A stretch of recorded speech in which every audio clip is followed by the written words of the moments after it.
بسم اللہ الرحمن الرحیم۔ آج ہم ایک اور بڑے اہم مسئلہ جو بچوں میں ضد آ جاتی ہے،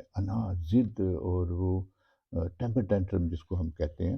تو یہ ایک اس پہ بات کرنا چاہیں گے کیونکہ ہمارے پاس بہت سے مریض ایسے آتے ہیں جن میں بچے چھوٹے سے لے کر بڑے تک، ایون ہمارے ہاں تو جو ایڈلٹ ہیں، جو بڑے، ان میں بھی یہ ایک بہت سے لوگوں میں پائی جاتی ہے۔ تو یہ کیا ہے، کیوں ایسا ہوتا ہے؟ اب 1 سے 3 سال بچے میں ہم کہتے ہیں ٹیمپر ٹینٹرم جو ہے نا، وہ تو ایک عام سی بات ہے، وہ نارمل ہے، کیونکہ اس وقت بچہ ہے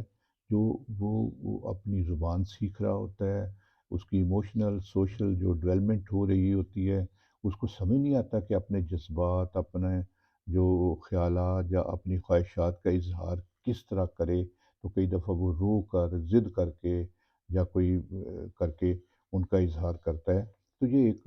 نارمل سی بات ہے 1 سے 3 سال تک۔ لیکن اس کے بعد بھی اگر جا رہی ہوتی ہے آگے تک، اگر وہ جو اس کے بعد بچہ پھر وہ سمجھنے لگتا ہے، اس کی زبان بہتر ہو جاتی ہے، اس کو چیزوں کی سمجھ آنے لگتی ہے، اس کو جذبات کے اظہار کا طریقہ آنے لگتا ہے، تو وہ ان چیزوں کو پھر سمجھنے لگتا ہے، اچھے طریقے سے یہ اپنی ڈیمانڈ، خواہشات کو طلب کرتا ہے اور پورا کرتا ہے۔ تو اس میں وہ یہ ٹینٹرم کم ہو جاتے ہیں، ضد بازی کم ہو جاتی ہے، ہونی چاہیے۔ اب اگر نہیں ہو رہی تو اس کا مطلب کہ اس میں پرابلمس ہیں، اور اس کی بڑی وجہ یہ ہوتی ہے کہ جو وہ اپنے جو اس کی ڈیولپمنٹ ہے وہ پراپر نہیں ہو رہی، یا اس کے شاید ٹیمپرامنٹ جو نا وہ نہیں صحیح طریقے سے، مناسب طریقے سے ڈیولپ نہیں ہو رہا ہے، وہ زیادہ حساس طبیعت ہو سکتا ہے۔ اس کے علاوہ اس میں یہ ہو سکتا ہے کہ وہ اپنے مسائل یا پرابلمس ہیں ان کے ساتھ مناسب طریقے سے ان کو حل نہیں کر سکتا، ان کا مقابلہ نہیں کر سکتا، یا شاید وہ خوف، ڈر، شرم یا پریشانی یا جھجک محسوس زیادہ کرنے لگ گیا ہے، شائی بچہ ہے، یا غصے وغیرہ کا مناسب اظہار نہیں کر پا رہا۔ اب اس میں یا یہ بھی ہو سکتا ہے کہ اس میں جو ایک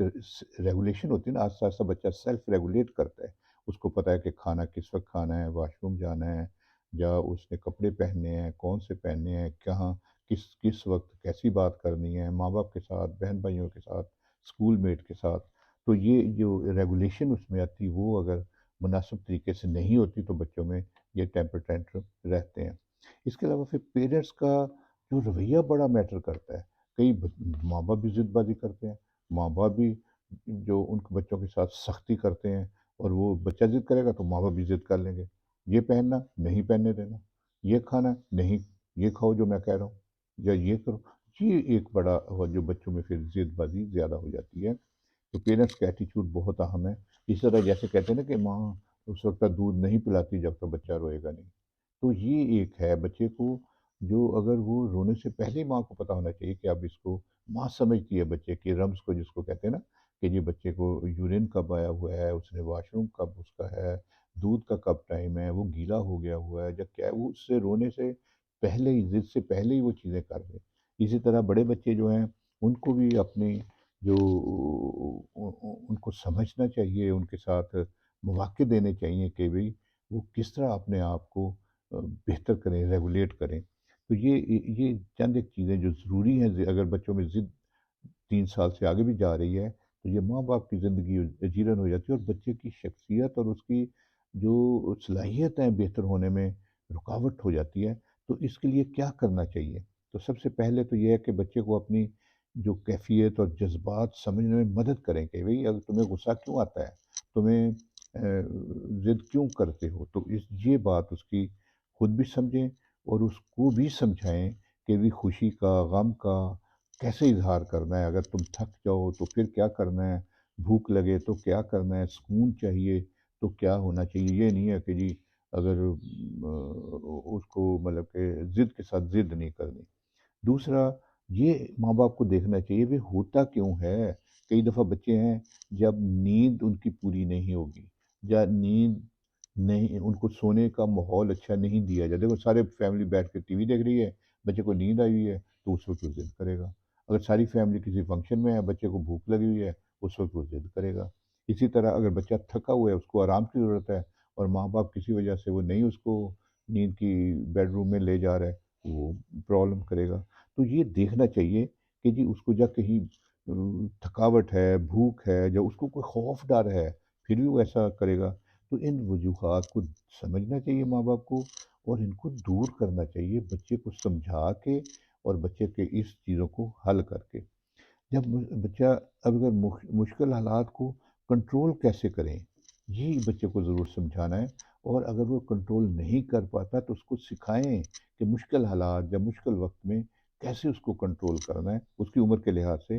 اگر وہ کر لیتا ہے کچھ چیزیں ایسے، تو اس کی حوصلہ افزائی کریں، شاباش کریں، کہ جی اس کو شاباش دیں، تاکہ بچہ ضد اور اس طرف نہ جائے، بلکہ وہ اس کو، اس کی جو میں ہے اس کو بوسٹ کریں، تاکہ وہ خوش ہو کہ ہاں میں نے کنٹرول اپنے غصے پہ، اپنی ضد پہ، اپنے خوف پہ کنٹرول کر کے میں نے بڑا کام کیا ہے۔ تو یہ اس کا ضروری ہے کہ اس کو پھر آپ شاباش دیں، اس کی حوصلہ افزائی کریں۔ بچے کی ضد اور جو غصہ ہے، اس کے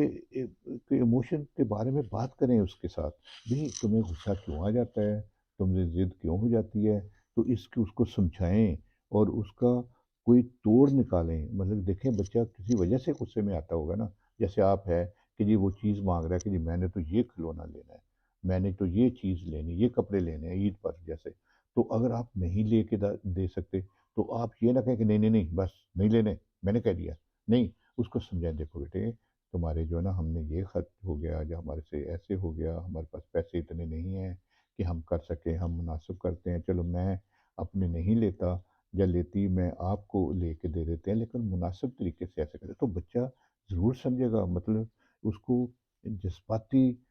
نہ بننے دیں، بلکہ اس کو پیار محبت سے اس کا آلٹرنیٹو دیں، تو بچہ یہ چیز سمجھ جائے گا کہ جی ہاں زید غصہ نہیں کرنا چاہیے۔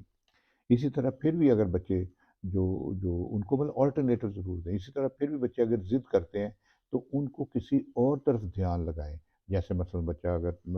ایسے کر رہا ہے، تو آپ بجائے کہ ایک ہی جگہ بیٹھے ہوئے وہ کہے جا رہے ہیں، آپ اس کا سیر پہ لے جائیں، باہر چلے جائیں، کوئی گیم میں لگا لیں، اس کو کسی اور، اس کا دھیان کہیں اور طرف جو کر لیں۔ اس سے کیا ہوگا کہ بچہ وہ وقتی طور پہ اس سے، مطلب کہ اس کی ضد جو وہ کم ہو جائے گی۔ اس کے بعد جب وہ نارمل پہ آتا ہے، تو اس کو آپ پھر سنبھال سکتے ہیں، اس کو سمجھا سکتے ہیں، تو یہ اس کو پھر پھر حوصلہ افزائی کر سکتے ہیں، اس کے ساتھ رویے، نرم رویے کے ساتھ اس کے ساتھ بات کر سکتے ہیں۔ اب اسے یہ نہیں ہے کہ اس کی اس کو غصہ اور لڑائی، اور ادھر وہ کہہ رہا ہے کہ لینا ہے، آپ کہتے ہیں نہیں لے کے دینا،